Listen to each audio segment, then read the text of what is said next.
ఈరోజు రాష్ట్ర ప్రభుత్వం వరద బాధితులను ఆదుకోవడంలో పూర్తిగా విఫలమైపోయింది. ముఖ్యంగా రేవంత్ రెడ్డి గారు ఆయనే మున్సిపల్ శాఖ మంత్రిగా ఉంటూ ఎప్పుడైనా ప్రీ మాన్సూన్ ముందు నాలాలన్నీ కూడా క్లీన్ చేయాలి. గతంలో కేసీఆర్ గారి నాయకత్వంలో మా తలసాని సీనన్న, కేటీఆర్ గారు హైదరాబాద్ నగరంలో ప్రీ మాన్సూన్లో నాలాలన్నీ కూడా క్లీన్ చేసి ప్రజలకు వరద ఇబ్బంది రాకుండా చూసుకునేవాళ్లు. ఇవాళ రేవంత్ రెడ్డి స్వయంగా మున్సిపల్ శాఖ మంత్రిగా ఉంటూ ప్రీ మాన్సూన్లో నాలాలు క్లీన్ చేయకపోవడం వల్ల ఇవాళ హైదరాబాద్ నగరంలో అనేక బస్తీలు వరద జలాలతో మునిగిపోయి ఇంట్లో ఉన్నటువంటి నిత్యావసర వస్తువులన్నీ కూడా కొట్టుకుపోయిన పరిస్థితి, అన్ని కూడా తడిసిపోయి తినడానికి కూడా ఇబ్బంది పడుతున్నటువంటి పరిస్థితి. అయినా ఇవాళ ముఖ్యమంత్రి గారు హైదరాబాద్ లో ఉన్నా, మున్సిపల్ మంత్రిగా ఆయనే ఉన్నా వరద బాధితులకు ఒక్క పైసా సాయం కూడా చేయలేదు. ఇవాళ హైదరాబాద్ నగరంలో దాదాపు 7-8 మంది నాలాల్లో కొట్టుకొని చనిపోయారు. ఇవాళ ఈ చనిపోవడానికి కారణం ఇది రేవంత్ రెడ్డి వైఫల్యము, ఈ ప్రభుత్వం యొక్క వైఫల్యం. వరద బాధితులకు కనీసం నిత్యావసర వస్తువులు కూడా ఇవ్వలేదు, కనీస సహాయం కూడా చేయనటువంటి పరిస్థితి. ఇవాళ మా తలసాని శ్రీనివాస్ యాదవ్ గారు దాదాపు 1500 మందికి ఇవాళ వివిధ బస్తీల్లో వరదతో ఇబ్బంది పడ్డ ప్రజలకు నిత్యావసర వస్తువులు అందించడం జరుగుతూ ఉంది. వెంగళరావు నగర్ గాని, గైడెన్ బాగ్ గాని, చుట్టాల బస్తీ గాని, కంచెబౌలి గాని, అదేవిధంగా కస్తూర్బా నగర్, నల్లగుట్ట, కరీం కాంపౌండ్, ధోబిఘాట్, ఇలా దాదాపు ఎన్నో బస్తీల్లో 1500 కుటుంబాలకు గౌరవనీయులు తలసాని శ్రీనివాస్ యాదవ్ గారు నిత్యావసర వస్తువులు అందించారు. ఇలా ప్రభుత్వం ఫెయిల్ అయింది, రేవంత్ రెడ్డి పట్టించుకోలేదు. కానీ తలసాని సీనన్న మాత్రం తన వంతు సాయంగా ఈ రోజు ఈ బస్తీ ప్రజల్ని తను ఆదుకోవడం జరుగుతూ ఉంది. ఎందుకు అసలు రేవంత్ రెడ్డి ఈరోజు మున్సిపల్ మంత్రిగా రాష్ట్రంలో ఎక్కడ చూసినా కూడా అన్ని బస్తీలన్నీ కూడా ఇలా మునిగిపోయినటువంటి పరిస్థితి, గుంతలమయమైపోయింది. చాలా చోట్ల కరెంట్ ఇబ్బంది జరిగింది, రోడ్లన్నీ కూడా పోయినాయి. ఆ గుంతలు బూడ్చే తెలివి లేదు కానీ 4th సిటీ గురించి మాత్రం ఏదో పోజులు కొడతా ఉన్నాడు. ఉన్న సిటీని పట్టించుకో, ముందు ఉన్న సిటీల్లో నాలాలు సాఫ్ చేయి, ఉన్న సిటీలో రోడ్లను బాగు చేయి.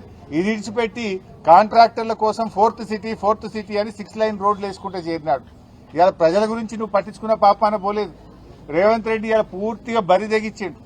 ఎవడన్నా బరి తెగించి బజార్లో నిలబడితే ఏమంటాం అని అట్లయిపోయింది రేవంత్ రెడ్డి పరిస్థితి. మొన్న మాట్లాడుతున్నాడు ఆయన, కండువాలు కప్పినంత మాత్రాన పార్టీ మారినట్టు కాదట. కండువాలు మరి ఎందుకు కప్పినాడు? కండువాలు కప్పితే పార్టీ మారలేదని మాట్లాడితే ఇంతకంటే బరి తెగింపు మాటలు ఉంటాయా? అంటే రేవంత్ రెడ్డి ఇవాళ నువ్వు ఏం మాట్లాడుతున్నావు? వాళ్లే మేము పార్టీ మారినాము, కండువా కప్పుకున్నామని వాళ్ళ ట్విట్టర్లో వాళ్లే పెట్టి, మీ పీసీసీ అధ్యక్షుడే 10 మంది కాంగ్రెస్ పార్టీలో చేర్చుకున్నా అని మహేష్ కుమార్ గౌడే చెప్పబట్టే, గాంధీ భవన్ లో మీటింగ్ జరిగితే మీ ఇన్ఛార్జ్ నేతృత్వంలో పార్టీ మారిన ఎమ్మెల్యేలు గాంధీ భవన్ లో వచ్చి మీటింగ్ లో పాల్గొండ్రి.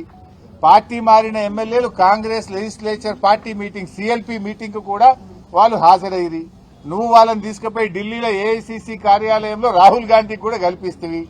ఇంత ఓపెన్ గా కుల్లంకుల్లా కాంగ్రెస్ పార్టీలో చేర్చుకొని కండువాలు కప్పితే పార్టీ మారినట్టు కాదనే చిల్లర మాటలు ఇలా రేవంత్ రెడ్డి మాట్లాడుతూ ఉన్నాడు. ఆ కుర్చీ గౌరవాన్ని పరువు తీసే విధంగా ఈ రోజు రేవంత్ రెడ్డి గారు మాట్లాడుతూ ఉన్నారు. ఇవాళ రాష్ట్ర ప్రజలకు అన్ని తెలుసు కదా. ఆ ఎమ్మెల్యేలే ఏం చెప్పిండ్రు? మేము అభివృద్ధి కోసం పార్టీ మారినాము, డెవలప్మెంట్ వర్క్ల కోసం పార్టీ మారినామని వాళ్ళ నియోజకవర్గాల్లో కార్యకర్తల మీటింగ్ లో ఓపెన్ గా వాళ్లే చెప్తా ఉంటే ఇంకా ఈ బరితింగంపేంది, ఇంకా ఈ చిల్లర చేష్టలేంది? ఇలా ప్రజలు అన్ని గమనిస్తా ఉన్నారు. సరైన సమయంలో మీకు తగిన బుద్ధి చెప్తారు. సో ముఖ్యంగా ఇప్పటికైనా ఇలా మా తలసాని సీనన్నను చూసన్న కళ్ళు తెరువు. సీనన్న ఇలా సనత్ నగర్ నియోజకవర్గంలో బస్తీ ప్రజలకు సాయం చేసినాడు. రాష్ట్రంలో హైదరాబాద్ నగరంలో ఎక్కడెక్కడైతే ముంపుకు గురైందో ఆ ప్రజలకు ఆర్థిక సహాయం అందించు, నిత్యావసర వస్తువులు అందించు.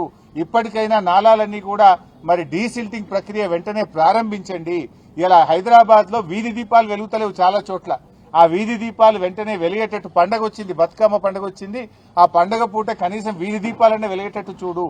ఇలా రాష్ట్ర ప్రజలందరికీ కూడా ఇలా బతుకమ్మ పండుగ ప్రారంభోత్సవం జరుగుతా ఉంది. మా అక్క చెల్లెలందరికీ కూడా బతుకమ్మ పండుగ శుభాకాంక్షలు తెలియజేస్తా ఉన్నాం. ఇలా పల్లెటూళ్లలో కూడా ఏమైపోయిందంటే కనీసం బుగ్గలేసే పరిస్థితి లేదు. జనరల్ గా తల్లిగారింటికి పోతుంటారా మా అక్క చెల్లెళ్ళు. ఇలా గ్రామాల్లో కేసీఆర్ గారు ఉన్నప్పుడు మిషన్ కాకతీయలో చెరువులు బాగు చేసి బతుకమ్మ మెట్లు కట్టించాడు, బతుకమ్మ ఘాట్లు కట్టించాడు. పండుగను అద్భుతంగా జరుపుకోవడానికి ఫ్లడ్ లైట్లు వేసేవాళ్లు, రోడ్లు వేసేవాళ్లు, మొత్తం గడ్డి చెక్కించి అద్భుతమైనటువంటి సౌకర్యాలు ఉండేవి. కానీ ఇలా రేవంత్ రెడ్డి పాలనలో గ్రామాల్లో ఒక్క రూపాయి లేదు. పంచాయతీ సెక్రటరీలు అప్పుల పాలైపోయినారు, సర్పంచులు లేరు, ఎంపీటీసీలు లేరు, ఎలక్షన్లు పెట్టే ధైర్యం రేవంత్ రెడ్డికి లేదు, గ్రామ పంచాయతీల్లో నయా పైసా లేదు, కనీసం పండగ పూట కూడా కాలిపోయిన బుగ్గలేసే పరిస్థితి లేదు, పండగ పూట గ్రామాల్లో చెత్త ఎత్తే పరిస్థితిలో ట్రాక్టర్ల డీజిల్ దిక్కులేని పరిస్థితి, బతుకమ్మకు ఏర్పాట్లు చేయడానికి గడ్డి మందు కొట్టడానికి కూడా గ్రామాల్లో పైసలు లేవు. ఇది రేవంత్ పాలన. మాటలకు ఎక్కువ, చేతలకు తక్కువ. కనీసం పండగనన్నా పట్టించుకో. ఈ పండగ పూటనైనా గ్రామ పంచాయతీలకు నిధులు విడుదల చేసి తెలంగాణలో అతిపెద్ద పండగ బతుకమ్మ, దసరా పండగ. ఈ పండగ ఏర్పాట్లు చేసుకోవడానికైనా గ్రామాలకు నిధులు విడుదల చేయి. నీ పాలనలో ఈ 2 సంవత్సరాల్లో గ్రామ పంచాయతీలన్నీ కూడా మురికి కూపాలుగా, చెత్త కుప్పలుగా మారిపోయినాయి. ఇప్పటికైనా కళ్లు తెరువు, గ్రామ పంచాయతీలకు నిధులు ఇయ్యి. బడా కాంట్రాక్టర్లకు కాదు బిల్లులు ఇవ్వాల్సింది, గ్రామాలకు ఇయ్యి. పేద ప్రజలకు ఇవ్వాల్సిన డబ్బులు ఇవ్వు.